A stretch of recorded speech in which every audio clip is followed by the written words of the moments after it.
एक दिन सरिता आंगन में कपड़े टांग रही थी कि उसे कबाड़ी की आवाज सुनाई दी। कबाड़ी कबाड़ी कबाड़ी। आवाज सुनकर सरिता ने कुछ पुराने सामान समेटे और उन्हें देने चली गई। तभी उसकी नजर कबाड़ी के बीच एक मूर्ति पर पड़ी। अरे भाई, ये मूर्ति तो बहुत सुंदर है, कितने में मिलेगी? 100 रुपए से कम नहीं मैडम। सरिता ने कबाड़ी से मूर्ति खरीदी, उसे साफ किया और अपने घर के एक बर्तन में सजावट के तौर पर रख दिया। थोड़ी देर बाद उसका पति सौरभ चिल्लाता हुआ घर आया। पता नहीं इस कुत्ते का क्या करूं। अरे अरे, क्या हुआ? तुम इतनी नाराज क्यों हो? मैं क्या करूं सरिता, वो पागल गली का कुत्ता मेरे पीछे पड़ जाता है। मैं शांति से चल रहा था और अचानक वो दौड़ा और मेरी पैंट फाड़ दी। शुक्र है कि मेरा पैर बच गया, लेकिन नई पैंट खराब हो गई। तुम शिकायत क्यों नहीं करती और इस कुत्ते को पकड़वाती? मैंने सब कुछ करके देख लिया, पर कोई सुनता ही नहीं। खैर, भूल जाओ। यह मूर्ति कहाँ से लाई? कबाड़ी से 100 रुपए में खरीदी थी। अरे, ये मूर्ति बहुत सुंदर लग रही है। यह अलग है, जैसे जीती जागती सुंदर स्त्री। अरे चलो, अब तुम्हारे लिए दुनिया की सबसे सुंदर स्त्री तो मैं ही हूँ। तुम्हें तो बस मेरी ओर देखना चाहिए। अरे शांत रहो, मूर्ति से ईर्ष्या हो रही है। भगवान जाने पत्नियों को क्या होता है। सौरभ और सरिता बातें कर रहे थे। मूर्ति की आंखें हिलने लगी और वो मुस्कुराने लगी। अगली सुबह जब सौरभ काम पर जा रहा था तो वो सड़क पार कर रहा था। कुत्ता उसके पीछे आया, दुम हिलाई और उसके पैरों पर लेट गया। अरे, इस कुत्ते को क्या हो गया? ये पहले मुझ पर भौंकता था और अब अचानक मुझे देखकर खुश हो रहा है। सारा ने कुत्ते का सिर थपथपाया और ऑफिस की ओर चल पड़ी। उस दिन ऑफिस में प्रमोशन का दिन था, सब खुश थे। अरे, आज तुम जरूर मैनेजर बनोगे।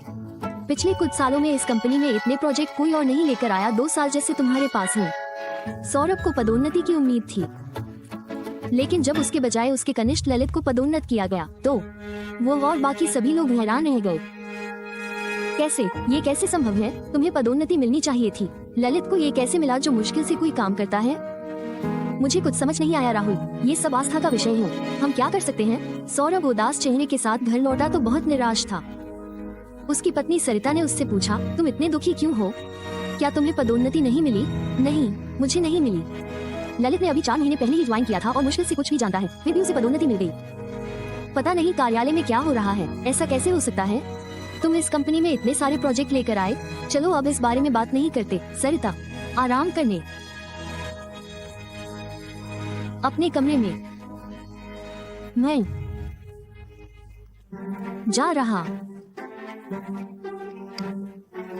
अगले दिन जब सौरभ ने ऑफिस में प्रवेश किया तो उसका दोस्त राहुल उत्साहित होकर उसके पास गया। बधाई हो सौरभ, तुम मैनेजर बन गए हो। अरे ये कैसा मजाक है? कृपया ऐसा मजाक मत करो, ये कोई मजाक नहीं है सौरभ, ये सच है। ललित ने मुंबई प्रोजेक्ट में कंपनी को भारी नुकसान पहुंचाया और उसने प्रतिद्वंदी कंपनी से रिश्वत भी ली। बॉस को आज सुबह पता चला और उसे तुरंत निकाल दिया गया। उन्होंने घोषणा की है कि तुम नए मैनेजर हो। बहुत खुश हुआ और उसे विश्वास नहीं हुआ।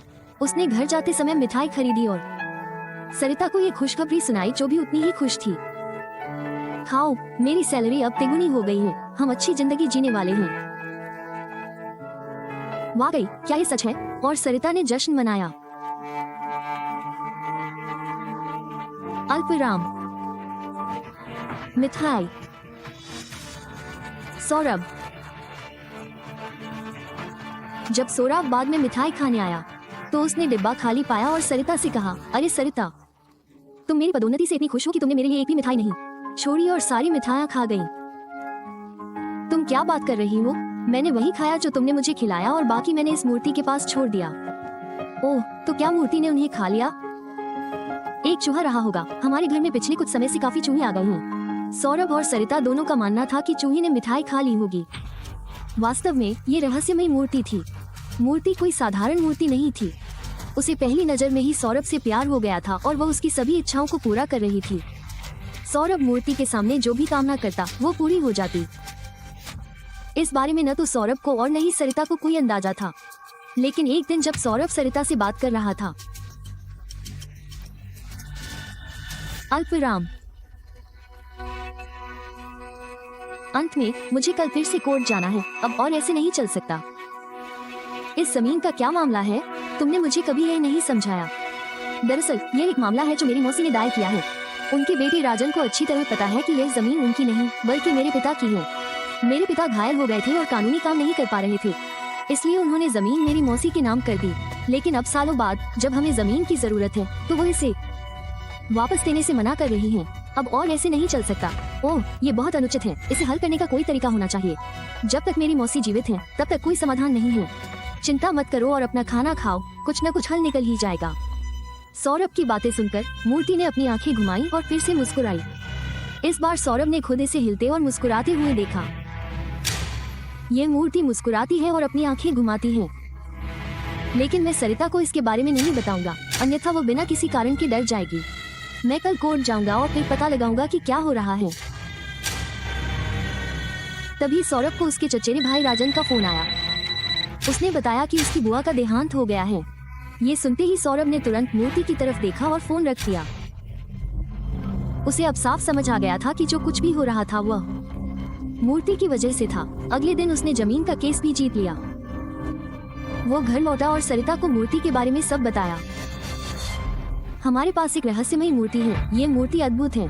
ये हमारी सभी मनोकामनाएं पूरी कर सकती है। मैं अभी एक इच्छा करने जा रहा हूँ। सरिता जल्दी से मूर्ति के पास गई और अपनी इच्छा जताई। मुझे कई दिनों से कमर में दर्द है और मैं कोई काम नहीं कर सकता। काश ये दर्द दूर हो जाए। लेकिन मूर्ति ने न तो अपनी आंखें घुमाई और न ही मुस्कुराई। तब सौरभ ने इच्छा जताई। देखो सरिता, मेरे बाल बहुत सफेद हो रहे हैं। इसी रफ्तार से तो मैं जल्द ही बूढ़ा दिखने लगूंगा। काश मेरे बाल फिर से काले हो जाएं। सौरभ के इतना कहते ही मूर्ति ने अपनी आंखें घुमाई और मुस्कुरा दी। सरिता और सौरभ दोनों हैरान रह गए। अगले दिन सरिता दर्द बना रहा, लेकिन सौरभ के बाल पूरी तरह काले हो गए। अब उन्हें एहसास हुआ कि रहस्यमय मूर्ति केवल सौरभ की इच्छाओं को पूरा करती है। सरिता परेशान थी क्योंकि वो मूर्ति को घर में ले आई थी, लेकिन सौरभ बहुत खुश था। वो हर दिन मूर्ति से एक इच्छा करने लगा। मूर्ति ने उनकी हर इच्छा पूरी की। एक रात सरिता पानी पीने के लिए उठी और उसने देखा कि जब वो बाहर गई तो सौरभ बिस्तर पर नहीं था। बाहर उसने देखा कि सौरभ मूर्ति से बात कर रहा था। तुम बहुत सुंदर हो, बिल्कुल उस लड़की की तरह जिसका मैंने हमेशा सपना देखा है। मुझे ऐसा लगता है कि मैं सारा दिन बस तुम्हें देखता रहूं। ये देखकर सरिता चौंक गई और वो सौरभ पर चिल्लाई, जिससे वो चौंक गया। ओह, ये क्या है? मैं बुरा नहीं था। मैं यहाँ कैसे आ गया? अभी वापस बिस्तर पर आओ। सौरभ वापस आ गया, लेकिन अगली रात वो फिर से नींद में मूर्ति के पास चला गया। सरिता बहुत चिंतित थी क्योंकि सौरभ को कुछ भी याद नहीं था कि क्या हो रहा था। कि